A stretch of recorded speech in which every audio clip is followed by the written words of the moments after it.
I'm one of those nervous guys that pace a lot, okay? So I apologize for that right up front. My name and you guys have a real loud voice, okay? So whoever's on it, yeah, you be ready to turn me down here. My name is Tim Evans, and I inspect mines for a living. I come from the Magma Copper mines in San Manuel. I think we all know about those mines, underground, largest underground mine in North America. My grandfathers worked there, my dad worked there, I worked there, my son worked there until it closed down. For the last 10 years, I have worked for the Arizona State Mine Inspector's Office. What do? We're charged out constitutionally with protecting the lives, the health, the lives, and the safety of the miners. That is what the agency does. It was there long before OSHA, long before MSHA. We were there first, okay? The laws are different. The health and safety laws are different. Many of them are word for word with MSHA, and many of them are quite different.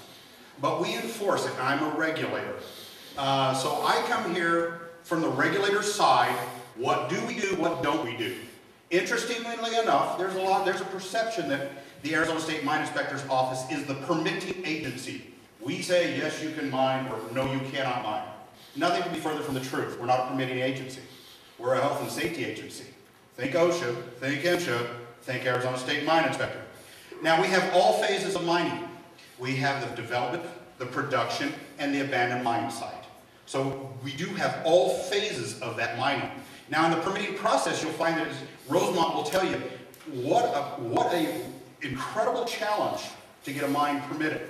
Because it's not one agency. Many states, many areas have one agency you deal with and you're done. You're permitted or you're not permitted.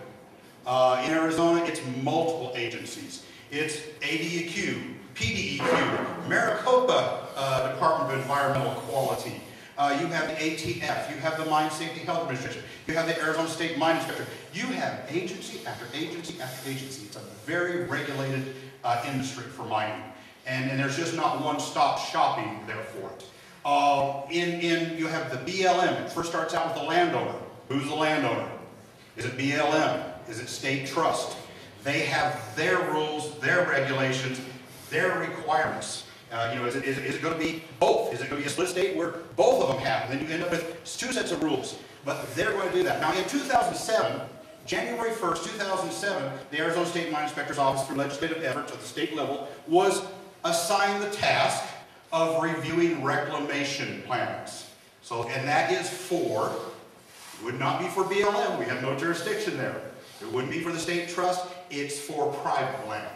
So that turned out to be the aggregate industry. So in the aggregate industry, in January 1st, 2007, they had to have those plans submitted to us so that we can review those plans. That's about from what you might be confused as to a permitting part of it. In January 1st, 2007, we were then required to review reclamation plans for mines that are on private property. So we would not be reviewing those other properties. The other issue that I have as well is it's similar in that when we purchased our land and we went to Pima County to apply for a residential permit, we were only allowed to develop 30% or less of our 10 acres. And so we had to have a survey. We had to submit pictures to prove that we were not endangering any type of species of animals. And I find it really extremely difficult to process that a public land can be designated to an extent, and even their private land, the complete 100% of their private land, gets to be completely excavated. And I don't get to on my land, nor would I ever dream of it, but I paid a lot of money to live on my land and live where I'm at and drill my well and be able to enjoy an environment. And I followed all of Pima County's residential laws, and I just am ranting about what they're doing to the amount of land they're doing to. It just breaks my heart, and I can't help but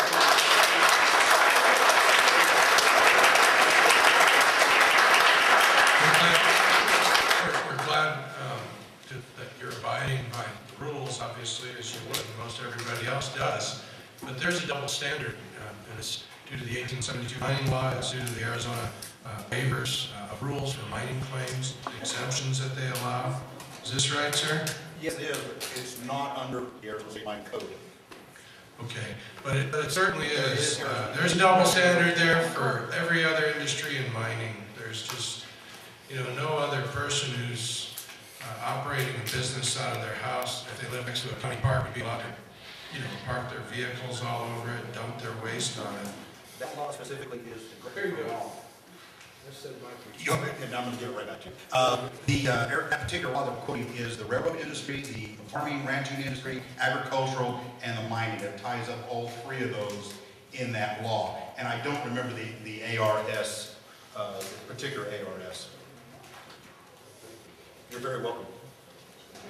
Okay, go ahead, sir. First, it's a comment, but the land is owned by the people, sir. It's not owned by the BLM or the Forest Service. When you said the land was owned by the BLM, they don't own it. We do. Question on the reclamation plan. Our mine inspector, during his campaign, stated that Rosemont was already NEPA approved. Has anybody told him yet that it's not NEPA approved yet? I'm not familiar with what he said or what he would like to say. I am the regulator side of it, Okay. and I follow the Arizona regulations. So So it is a political office, and I'll give you his phone number, and you can call him. I did, he never answered. I'm so sorry. But the reclamation plan only applies to the private property? For the Arizona State Mine Inspectors, yes.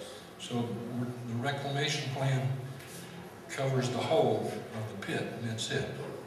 On the private land, it would be, they would be on the private land, not on the Forest Service or on state trust land. Which is where the pit But is. on the private land, then yes, we would have a reclamation. So what is the reclamation plan for the pit? I have no idea. You could certainly call 602-542-5971 and ask Garrett Fleming for that information. Nicole, I will be. you said? Bill and State, you come up and then there. I just wanted to correct, maybe it was a rumor that I heard, but I had heard that the copper that's coming from the Rosemont mine was going to be sold to China. That's what I heard, that it isn't even going to be used in the United States. Now, is that a rumor that somebody can correct for me? Because when I thought of 24/7,